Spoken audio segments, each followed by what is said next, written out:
Hello， 大家好，我係中山希倫啊，好耐冇上過嚟 YouTube 呢邊同大家分享資訊啦。今日咧就同大家咧講講華潤人行嘅回遷房係咩回事呢？華潤人行二期咧近排時間咧真係出咗一個超級矛盾嘅大消息啊！一邊咧就係我哋銷售中心嗰邊咧精裝商品房咧賣緊12萬3蚊咁嘅單價吓，一邊咧就係同一個小區同一個華潤物管嘅回遷房無區價賣到咧淨係7500到8000蚊一方均價嘅咋，平足足4000幾蚊一方啊！睇到咁嘅價錢呢，你係咪都好心喐，但係又好驚踩大坑啊？咁華潤人行呢個樓盤呢，亦都係最多香港朋友喺呢邊呢租住嘅吓。咁事關呢，就係近住旁邊嘅三甲醫院、中醫院啦。咁呢，亦都係呢邊嘅生活圈子呢，亦都係非常之方便嘅。咁好多人租下呢，就有諗住呢係要入手想去買一間嚟住嘅吓。好多港客呢，咁依家呢，就係想落手，咁見到呢個咁嘅價錢之後呢，就更加心喐喐嘅。咁呢，究竟呢啲咁嘅回遷房呢個價錢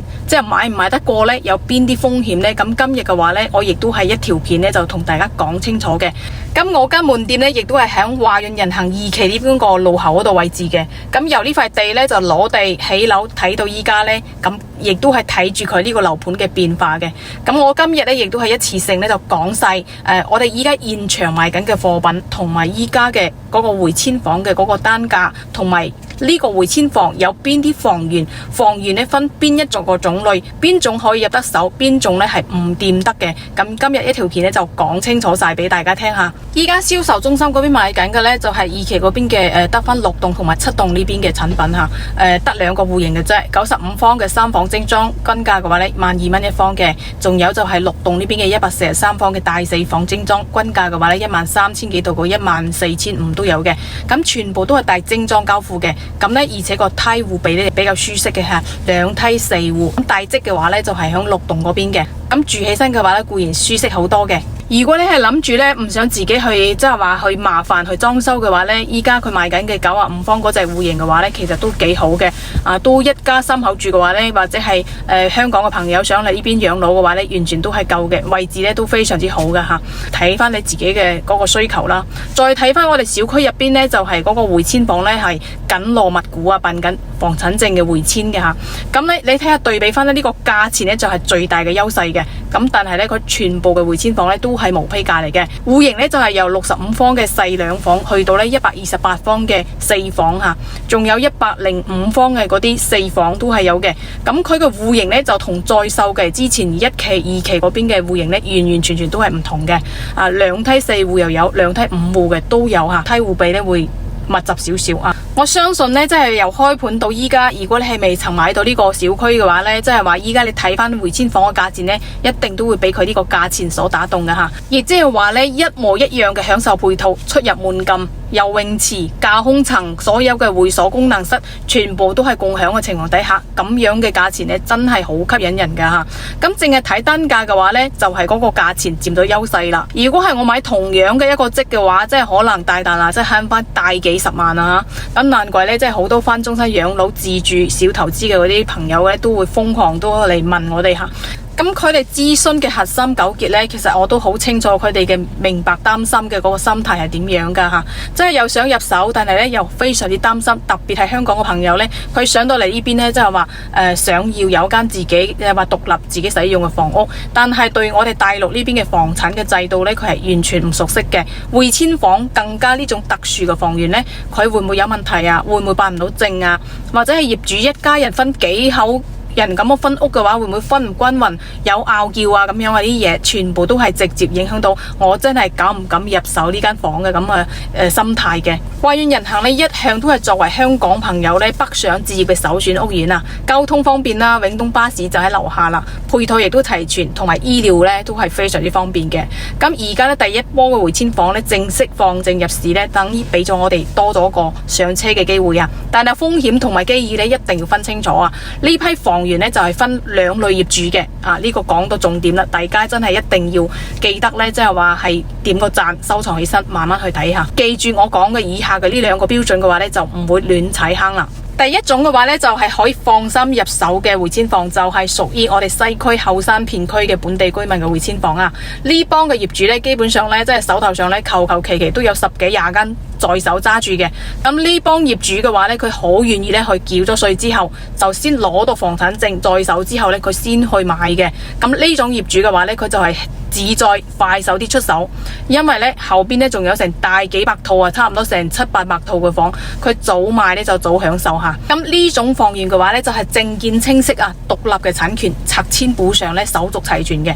房屋呢又冇家庭糾紛嘅，夫妻啊子女呢全部都係同意出售嘅。咁呢一類單位嘅話呢，就係非常之值得入手噶。咁呢種房源呢，就係同普通嘅二手商品樓嘅交易流程呢係一模一樣嘅，就係走二手流程噶吓，可以正常過戶做按揭，同埋產權呢亦都係受法律保障嘅。唯一嘅區別呢，就係毛坯，咁而且係細則嘅樓棟呢，就可能會密集少少，2梯5戶咁嘅。咁只要接受到毛坯自己裝修嘅話呢，完全可以放心執嘅，性價比呢亦都係非常之夠啊。第二種嘅話呢，就係屬於我哋單位嘅福利房啦。咁呢一種房源嘅話，一定要睇清楚啦。咁了解清楚呢，即係話先好入手啊。咁業主呢，基本上就係持有當年拆遷嘅補償協議，房產證呢仲未排期嘅，仲未出證。咁呢，而且呢一類嘅業主呢，佢都係要求一次性付清房款。咁佢因為點解呢？佢唔想去繳稅啊。因為開發商邊你繳咗稅之後，佢先可能幫你去排期辦房產證噶嘛。佢亦都呢個屋佢唔想住，佢亦都唔想再出另外嘅嗰啲費用嘅。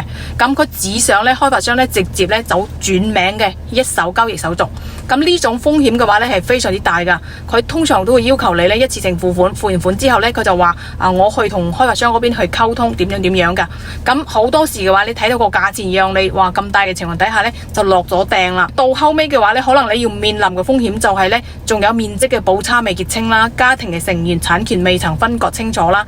各種方面嘅糾紛呢，就會導致到你間房呢，即係話遲遲都攞唔到房產證，遲遲都裝修唔到，遲遲都收唔到樓嘅。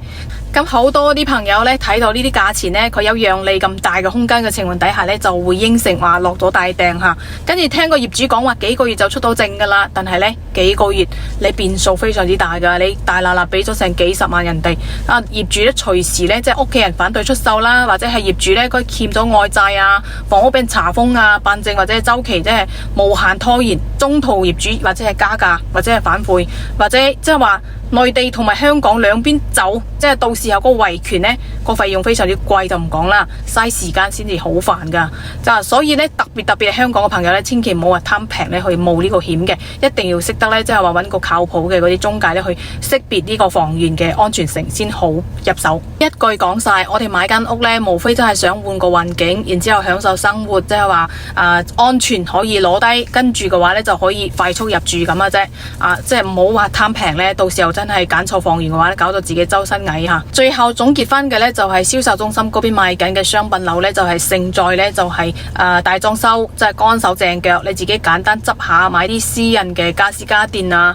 就可以 OK 安排入住噶啦。就預算充足或者係追求呢純粹居住圈層嘅家庭呢，就都係比較啱呢種嘅。咁回遷房嘅話呢，就贏在呢單價總價夠細低啊。同等嘅預算，你可以買大好大間噶，俾少少首付嘅話呢，就可以輕鬆上車噶啦，同享全部小區嘅配套，適合呢預算有限，打算呢長期自住養老或者願意花少少時間去裝修嘅朋友嘅。兩者各有受眾嘅群體啊，唔存在呢邊個絕對更好。只係睇你自己嘅自身要求同埋嗰個預算嘅啫。咁但係買回遷房之前呢，一定要執已經出咗房產證嘅回遷房安全交易啊。總之呢，同等嘅樓盤如果你睇到嗰個價錢特別之平嘅話呢，你要打起12分精神啊，唔好真係為咗買間屋呢搞到自己成身蟻啊。華潤人行呢個小區呢，你買你自己住又好，又或者你裝嚟呢攞嚟出租下，其實都唔錯嘅選擇噶。呢個小區可以講呢係成個西區租價最高嘅一個小區啊，90方嘅一個小心房可以租到3000打上啊！睇完呢條片，你覺得8000幾蚊嘅單價回遷房抵唔抵買啊？你打算買嚟自住啊，定係投資呢？評論區留低你嘅諗法啊！或者你對華潤人行回遷房有興趣嘅話，諗住嚟睇下房嘅，又或者可以想了解下呢，即係回遷房嘅查證問題啊，隨時都可以評論區呢邊聯繫我噶。咁今日嘅分享呢就到呢度啦。如果係覺得 Helen 嘅分享呢對你有幫助嘅話呢，麻煩幫 Helen 點個 like 啊！下期再見，拜拜。